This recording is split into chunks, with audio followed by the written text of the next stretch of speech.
মই কেইবিধমানৰ আচাৰ বনাইছোঁ আৰু আপোনালোকে চাওকচোন আমলখি বনাইছোঁ, ওলকচুৰ, বগৰী আৰু মূলা আৰু জলফাই আচাৰ বনাইছোঁ।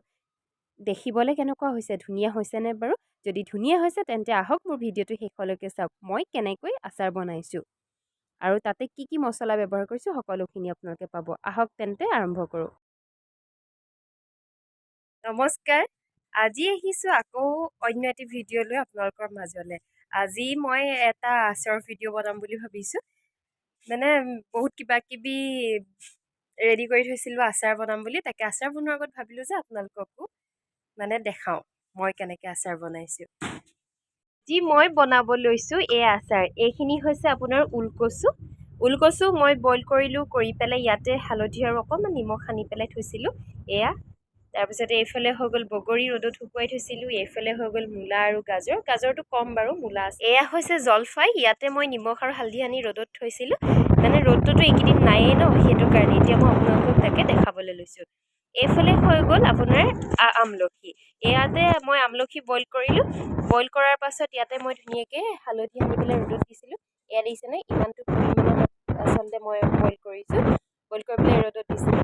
এইখিনি হৈছে মোৰ আচাৰৰ আইটেম দেই। এতিয়া মই আপোনালোকক এটা এটাকৈ আচাৰ বনাই আচাৰখিনি বনাবৰ কাৰণে মোক লাগিব এইখিনি গোটা মছলা। গোটা মছলাত এয়া মই লৈছোঁ পাঁচফোৰণ, এইফালে কালজিৰা, এইফালে বগা সৰিয়হ, এইফালে জিৰা আৰু চফ, আৰু এই 3-4টামান শুকান জলকীয়া। শুকান জলকীয়া আপোনালোকে দিওঁ বুলি ক'লেও দিব পাৰিব, নহ'লে নিদিলেও হৈ যাব, কাৰণ কালাৰ হ'বৰ কাৰণেতো এইফালে জলকীয়া গুড়ি দিমেই, সেইকাৰণে।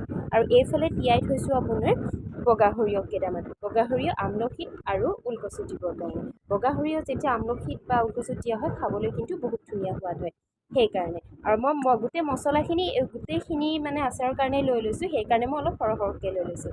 গেছতে এখন এই টাৱা পাতি দিলোঁ, ইয়াতে গোটেই মছলাখিনি মই ইয়াতে ধুনীয়াকৈ ভাজি ল'ম। এতিয়া মই গোটেই গোটা মছলাখিনি ইয়াতে অলপমানকৈ ভাজি ল'ম, ভাজি পেলাই মই ধুনীয়াকৈ পিচি ল'ম।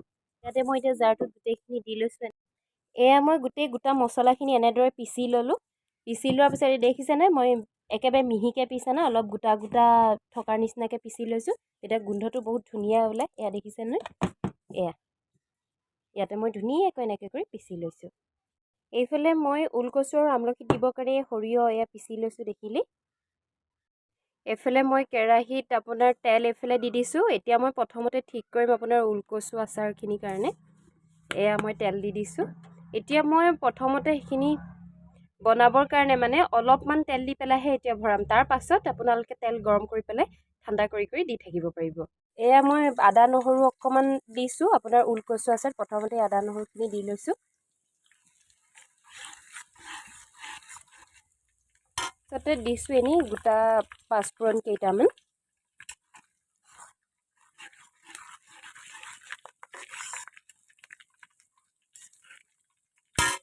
অকণ কালাৰ হ'বৰ কাৰণে আপোনাৰ জলকীয়া গুড়ি দি দিছোঁ আপোনাৰ কাশ্মীৰী অকণমান, তেতিয়া ধুনীয়া কালাৰ হ'ব।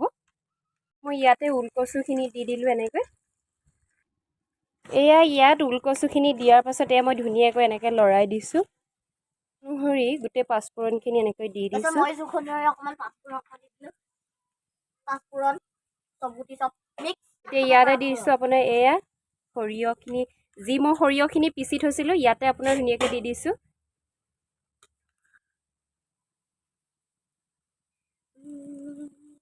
এয়া ইয়াতে দি মই এতিয়া ধুনীয়াকৈ লৰাই, এয়া আমাৰ এতিয়া আপোনাৰ আচাৰ এয়া ভজা মেলা এইখিনি কাম কৰাখিনি হৈ গ'ল।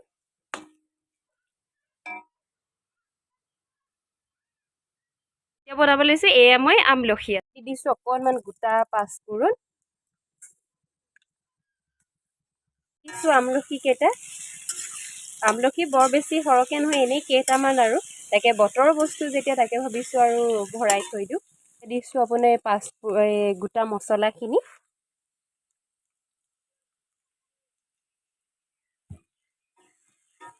ইয়াতে ৰং হ'বৰ কাৰণে অলপমান জলকীয়া গুড়ি দি দিছোঁ, যিহেতু মই হালধি দিয়া আছিল।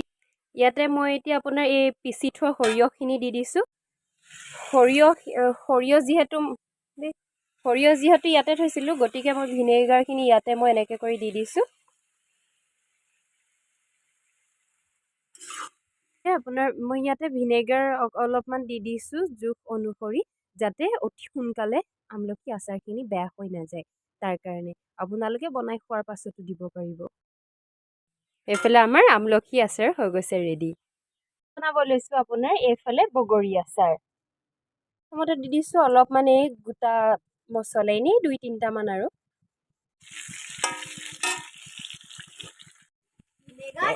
এইফালে মই গোটা মছলা যি পিচি থৈছিলোঁ সেয়া দি দিছোঁ। এইফালে অকণমান ৰং জলকীয়াও দি দিছোঁ বগৰীত আৰু এইখিনি হৈয়ে গ'ল। ইয়াতে মই এনেকৈ কৰি ভিনেগাৰ দি দিছোঁ।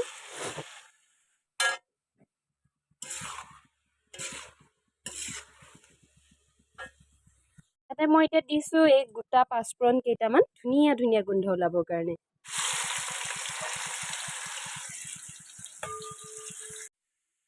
এতিয়া মই ইয়াতে পাঁচফোৰণ দি দিছোঁ এয়া পিচি থোৱা। ইয়াতে গোটা মছলা দিয়াৰ পাছতে মই দিছোঁ অকণমান জলকীয়া গুড়ি কাৰণ আচাৰটো ৰং হ'বৰ কাৰণে। আচাৰখিনি ভজা হৈ যোৱাৰ পাছতে ইয়াতে দিম অকণমান ভিনেগাৰ কাৰণ ভিনেগাৰ আপোনালোকে জানে আচাৰত দিলে আচাৰ বহুত দিনলৈকে ভাল হৈ থাকে। মই আচাৰত ভিনেগাৰ ব্যৱহাৰ কৰোঁ। বনাব লৈছোঁ আপোনাৰ এই জলফাই আচাৰ। দি দিছোঁ গোটা পাঁচফোৰণ কেইটামান।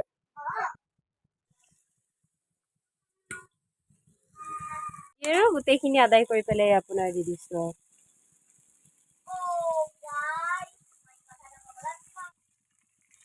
এইফালে ইয়াতে মই ভিনেগাৰ দিয়া নাছিলোঁ।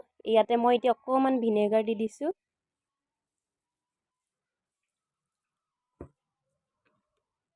এয়া মোৰ আচাৰ হৈ গ'ল ৰেডি। এতিয়া আৰু ঘৰুৱা পদ কথা। এইফালে হৈ গ'ল এয়া আমলখি আচাৰ। তাৰপাছতে এইফালে হৈ গ'ল আপোনাৰ ওলকচু, এইফালে হৈ গ'ল বগৰী, এইফালে মূলা আৰু এইফালে জলফাই। আপোনালোকে দেখিছে নহয় কিমান ধুনীয়াকৈ মই বনালোঁ আচাৰটো। কেনেকুৱা লাগিছে কিন্তু আপোনালোকে কমেণ্ট কৰি জনাবলৈ নাপাহৰিব দেই। আপোনালোকে দেখিলে মোৰ আচাৰ বনাই ৰেডি। এতিয়া অকল বৈয়ামত আৰু ঘৰুৱা পদৰ কথা। গতিকে আপোনালোকে মোৰ আচাৰখিনি দেখিলেই মই কি কি দিলোঁ বা পাঁচফোৰণ বা গোটা মছলা কি কি দিলোঁ দেখিলেই। আৰু যদি তাত কিবা আপোনালোকে বেলেগ কিবা ব্যৱহাৰ কৰে বা দিবলগীয়া থাকে তেন্তে কমেণ্ট কৰি জনাব। আৰু এটা কথা হ'ল আপোনালোকে যদি আচাৰ ভৰাই ন আচাৰ ভৰাওঁতে আপোনালোকে শিং দিব পাৰে। যদি শিং দিয়ে তেতিয়া কিন্তু আচাৰৰ গোন্ধটো বহুত ধুনীয়া হয়। কিন্তু আজি মোৰ মই কেনেকৈ আচাৰ বনালোঁ আপোনালোকে দেখিলে। যদি আপোনালোকৰ আজি মোৰ আচাৰৰ ৰেচিপিটো বা ভিডিঅ'টো চাই পেলাই ভাল লাগিলে তেতিয়া এটা লাইক কৰিব। কমেণ্ট কৰি জনাবচোন মোৰ আচাৰখিনি কেনেকুৱা লাগিলে। আৰু বৈয়ামত ভৰোৱাৰ পিছত এদিন দেখাম বাৰু। আৰু আপোনাৰ যদি এনেকুৱা দৰকাৰী যদি আপোনালোকে ভাবে যে মোৰ ভিডিঅ'বিলাক বা কিবা আপোনালোকৰ কাৰণে উপকাৰী হৈছে তেতিয়াহ'লে ছাবস্ক্ৰাইব কৰি দিব। আৰু লগতে থকা বেল আইকনটো টিপি দিব যাতে মই বনোৱা ভিডিঅ' বা মই পঠোৱা ভিডিঅ' আপোনালোকে অতি সহজতে পায়। আজিলৈ আহিছোঁ, বাই।